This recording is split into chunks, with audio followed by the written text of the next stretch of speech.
Primeiramente, quero aqui saudar a todos com boa noite, cumprimentar os caros colegas edis, na pessoa do presidente José Oliveira,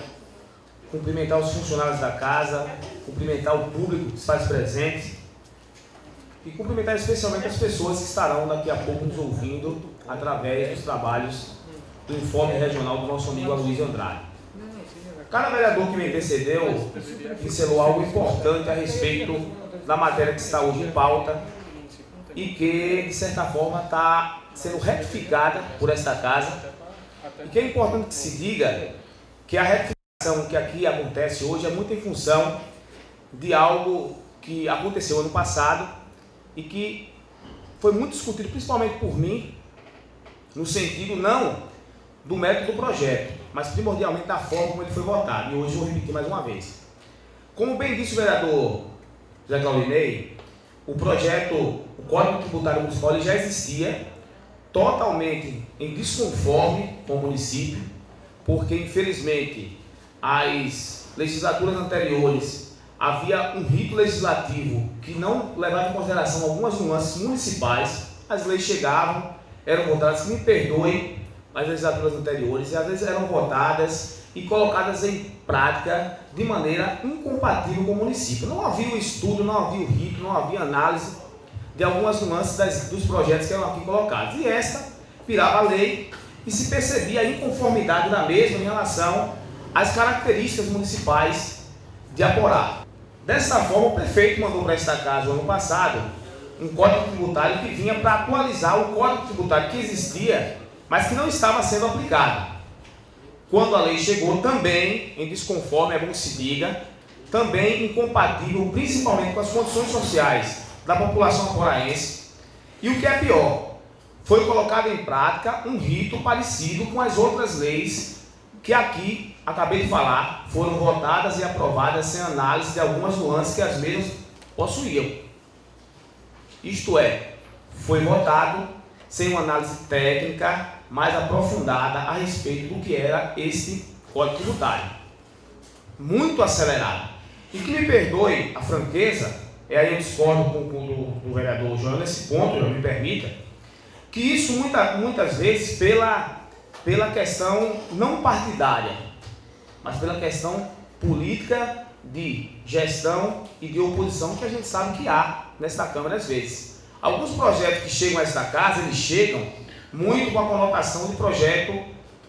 do gestor municipal e que muitas vezes a base do gestor, que a gente entende que há isso dentro do processo político administrativo, vota nesse tipo de projeto. E esse chegou da gestão municipal com o seguinte cabeçalho: precisa ser votado o mais rápido possível.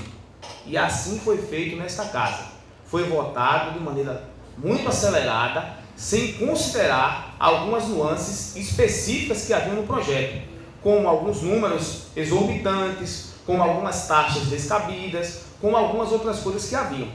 Quando o projeto foi aprovado, foi pensar nessa situação. Eu, inclusive, me abstive da votação na época justamente por isso, porque um projeto da magnitude, do impacto que é o Código Tributário, não poderia de maneira alguma chegar a esta casa e ser votado como foi. E eu reclamei na época a respeito disso.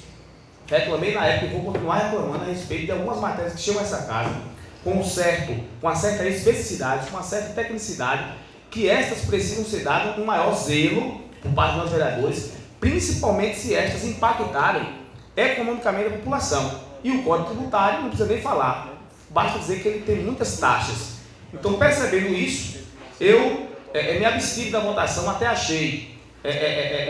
descabida a votação, mas tivemos este ano essa oportunidade, e aí eu vou aqui falar com Vossa Excelência ter uma participação efetiva quando sensibilizou a gestão no sentido da mesma, reviar o projeto para esta casa para que o mesmo pudesse ser revisto de maneira mais analítica por esta casa, com a participação do corpo técnico desta casa, com a participação do corpo técnico da prefeitura, uma coisa muito mais global, muito mais aprofundada, muito mais analítica do que foi feito lá atrás.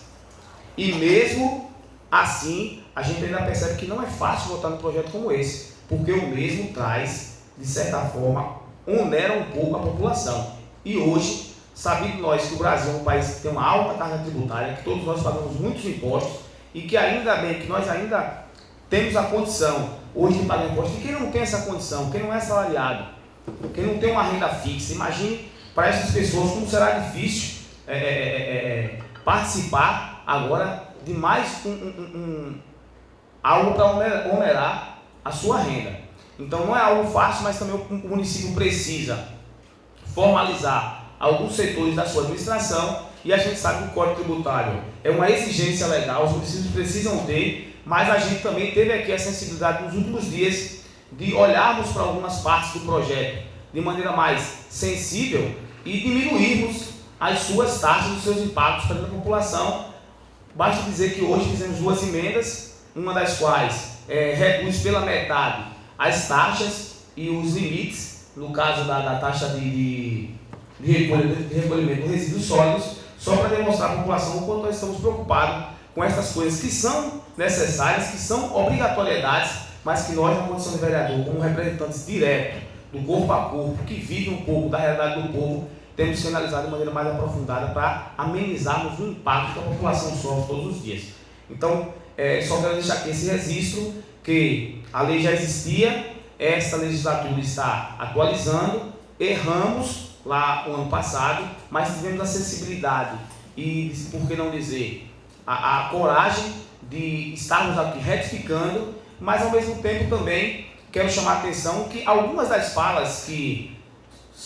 ressoam no município quando reclamam dos vereadores são muitos daqueles que não têm a coragem de falar do prefeito, porque o prefeito possui, que eu falei aqui numa reunião, os empregos para dar a algumas pessoas, possui o carro para alocar de algumas pessoas, então é muito mais fácil atacar o vereador que está lá no fio, no último passo do poder político, que não tem nada disso para dar. Então eu fiquei até sabendo que algumas pessoas que tinham esse vínculo com o prefeito não tinham nem por longe a coragem, né, de falar do prefeito, que o projeto é dele, não é nosso. Nós estamos aqui para analisar e fazer o que fizemos,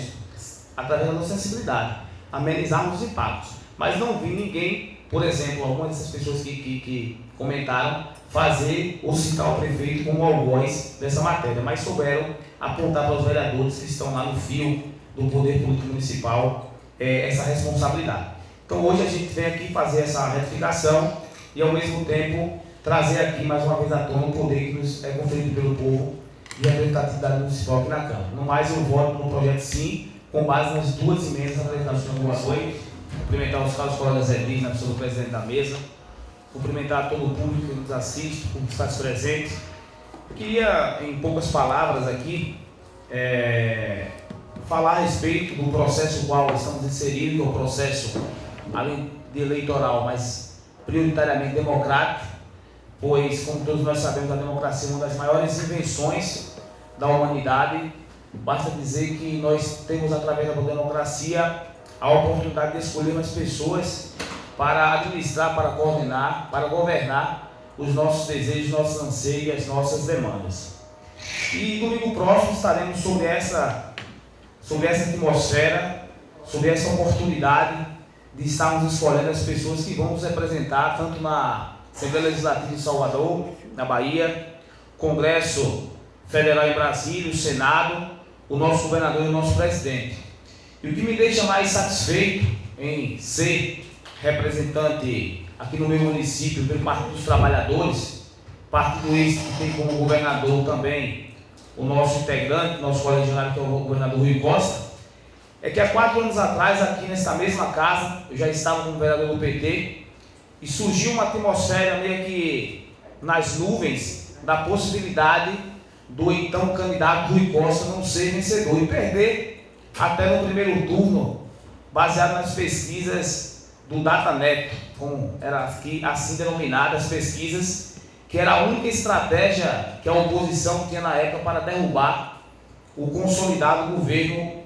do PT aqui na Bahia, através do governador Jacques Wagner. E essa casa viveu um pouco nessa atmosfera, quando alguns agentes políticos enalteciam e se vangloriavam da possibilidade de Paulo Souto ganhar a eleição de Rui, que era um candidato até então desconhecido, que era uma pessoa politicamente, apesar de ser deputado federal, não tão exponencial, né? Acreditava-se que ele seria algo que foi, que ele era algo imposto por Wagner, que não tinha a condição de ser governador desse estado, e em função dessa análise rasa e superficial, algumas pessoas Bahia fora acreditavam que ele não ganhava de Paulo Souto com o apoio da Semineto. E pasmem vocês, bastou-se alguns dias para se concretizar nas urnas o poder do Partido dos Trabalhadores do então governador Jacques Wagner, com a vitória esmagadora do primeiro turno do governador Rui Costa, e pasmem mais ainda, 4 anos depois, a Bahia se enche de orgulho de possuir o melhor governador do Brasil, governador este, que ganhará a eleição esmagadoramente domingo próximo, no primeiro turno, e que ainda provocou praticamente o abandono da candidatura do principal líder da oposição na Bahia. Porque todos nós temos absoluta consciência que o que fez o prefeito de Salvador, Semineto, não se candidatar a governo da Bahia foi a administração exímia do governador Rui Costa, que apesar de alguns aclamarem que ela se restringe à capital de Salvador, todos nós sabemos que ela não só é uma administração voltada para o estado da Bahia, para o sertão, para o litoral, para a capital, para o interior, para o oeste, como não é só restrita a uma área da administração pública. Ele não age administrativamente só na saúde, ele não age administrativamente só em infraestrutura. Ou seja, a administração do governador Rui Costa, que está aí, bem avaliado pelo público baiano, é uma administração voltada para todos os setores da administração pública e para todas as regiões do nosso estado. E por isso, provocou essa revolução administrativa no estado da Bahia ao ponto de ser não só reconhecido pelos vários estudiosos como um dos melhores governadores da Bahia, pelos vários órgãos que analisam a administração pública dos estados brasileiros, mas principalmente pelo povo baiano, que com certeza vai, no dia 7 de outubro, próximo domingo, esmagadoramente fazer Rui Costa ser governador ainda no primeiro turno. Ser governador. Também estamos aqui e sabemos que o governador ele não governa sozinho, ele precisa de sua base de apoio, até porque a base de apoio é quem, de certa forma, dá essa ramificação ao poder executivo no estado como um todo, no Brasil, através dos deputados federais, como nós aqui somos a ramificação da gestão administrativa do prefeito. E nós estamos também e sabemos que ele precisa desses deputados que estejam na sua base, deputados estes que representam o seu governo. E nós, na semana passada, estivemos aqui numa palestra em Itamira, em Aporá, com os nossos deputados Fátima Nunes, Maria del Carmo e Léo Pellegrino, que mais uma vez retornam a esse município para falar das coisas que já fizeram por aqui, que não foram poucas, mas para mais uma vez fazer esse compromisso com o povo de Aporá no que tange as suas obrigações do homem público, mas no que tange prioritariamente as necessidades que o povo de Aporá tem, que eles estão mais uma vez aqui, que eles estiveram mais uma vez aqui para falar e para fazer esse compromisso, principalmente quando foi a Cidade Nova e relatou o seu trabalho naquela comunidade, quando foi a Cidade Nova e relatou a falta de compromisso do ex-prefeito, quando não colocou em prática uma emenda disponibilizada a esse município do deputado federal Léo Pellegrino, mas lá, mais uma vez, na oportunidade, ele pôde falar e pôde confirmar que estará presente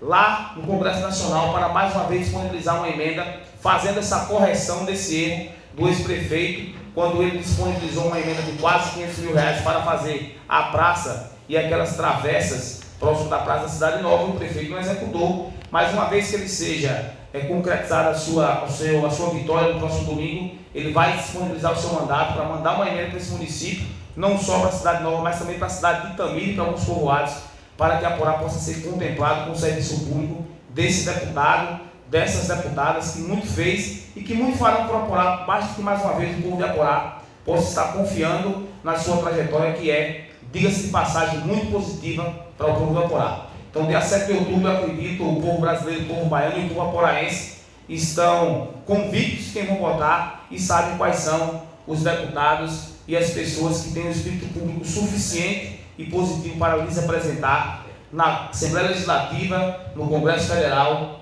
e em todos